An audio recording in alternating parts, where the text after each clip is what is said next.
Assalamualaikum warahmatullahi wabarakatuh. Perkenalkan, nama saya Mauli Jinitriadi dengan NIM channel D018047. Baiklah, saya akan mempresentasikan pencatatan dari kewajiban jangka pendek berupa utang, pajak penghasilan, utang pinjaman, utang sewa, wesel, serta dividen. Baiklah, kita masuk ke akuntansi utang pajak PPh pasal 21 atas pembayaran gaji karyawan. Pajak penghasilan atau PPh pasal 21 adalah pajak yang dikenakan kepada wajib pajak atas penghasilan yang diterimanya. Inilah penjelasan pajak yang dipungut dari pendapatan yang diperoleh wajib pajak serta cara menghitung PPh 21.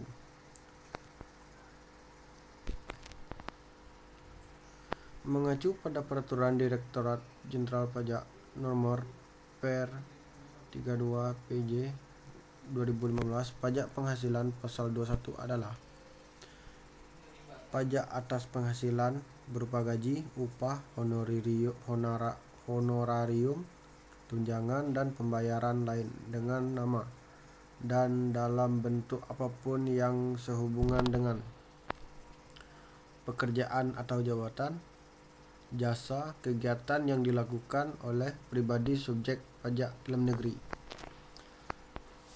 Akuntansi utang pajak PPh pasal 23 atas bunga pinjaman, bunga atau interest yang diberikan kepada subjek pajak dalam negeri juga merupakan salah satu objek pemotongan PPh pasal 23.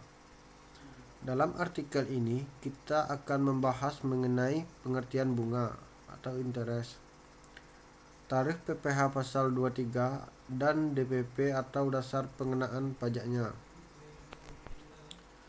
Pengertian bunga. Imbalan bunga yang menjadi objek pemotongan PPh pasal 23 adalah bunga sebagaimana dimaksud dalam pasal 4 ayat 1. Huruf F UU PPh, yaitu setiap imbalan karena jaminan pengambilan utang termasuk premium maupun diskonto. Objek pemotongan PPh pasal 23. Bunga yang menjadi objek pemotongan PPh pasal 23 adalah bunga yang dibayarkan atau terutang kepada subjek pajak dalam negeri, termasuk BUT atau bentuk usaha tetap atau permanent establishment. Subjek pajak dalam negeri yang dimaksud di sini adalah meliputi orang pribadi maupun badan usaha. Jadi meskipun bunga itu kita bayar kepada orang pribadi dalam negeri, PPh yang harus kita potong adalah PPh pasal 23 atau bukan PPh pasal 21. Akuntansi utang pajak atas wesel dan dividen. Utang atau kewajiban merupakan utang yang harus dibayar atau diselesaikan oleh perusahaan di masa yang akan datang. Setiap perusahaan umumnya memiliki kewajiban atau yang biasa disebut dengan utang yang harus diselesaikan atau dibayar oleh kas atau barang jasa. Jenis-jenis kewajiban lancar. Dagang. Utang dagang atau utang usaha, account payable atau trade account payable, adalah utang yang timbul sebagai akibat adanya pembelian barang atau jasa yang dilakukan secara kredit. Utang wesel. Utang wesel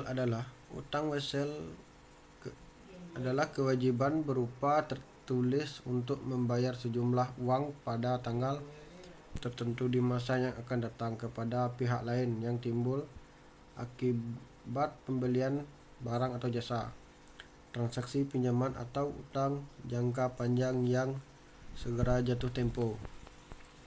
Sampai di sini. Mohon maaf kalau ada salah-salah kata. Wabillahi taufiq wa hidayah. Assalamualaikum warahmatullahi wabarakatuh.